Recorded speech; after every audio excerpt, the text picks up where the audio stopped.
இப்போ பார்த்தீங்கன்னா காட்டுமன்னார் கோயில் பக்கத்தில் ஒரு பாரம்பரியமான ஒரு விஷயம் நடக்குது. இப்போது இதெல்லாம் அரியுது. இங்கே காட்டுமன்னார் கோயில் பக்கத்தில் கோவிந்தநல்லூர்னு ஒரு கிராமம் இருக்குது. அங்கே 5 வருஷம் கழிச்சு ஊர் குளத்துலேருந்து மீன் பிடிச்சிருக்காங்க. அந்த மீனை ஊரில் உள்ள எல்லா குடும்பங்களுக்கும் கூர் போட்டு இப்போ கொடுத்துட்ருக்காங்க.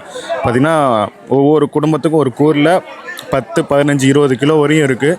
ஒவ்வொரு மீனும் பார்த்திங்கன்னா 5 கிலோ, 10 கிலோ, 15 கிலோ வரையுமே மீன்லாம் இருக்குது. ஒவ்வொரு கூர்லேயும் பெரிய பெரிய மீன், ஜிலேபி, கெண்டைன்னு 3 வகையான மீன் இருக்குது. இப்போ அதெல்லாம் ஊரில் பேர் கொடுத்தவங்கப்படி வருஷப்படியாக பிரித்து கொடுத்துட்ருக்காங்க. அவங்க எல்லோரும் சாக்கில் அள்ளி போட்டுட்டு எடுத்துகிட்டு போகிறாங்க வீட்டுக்கு. பாருங்கள், சாக்கில் தான் அள்ளி போட்டு எடுத்துகிட்டு போகிறாங்க. கிட்டத்தட்ட ஒரு குடும்பத்துக்கு 15, 20 கிலோ வரையும் மீன் கிடைக்கும். 5 வருஷத்துக்கு அப்புறம் பிடிச்ச மீன்கள் பாருங்கள் எவ்வளோ மீன். கிட்டத்தட்ட 500 குடும்பங்களுக்கான 500 கூறு போட்டிருக்காங்க.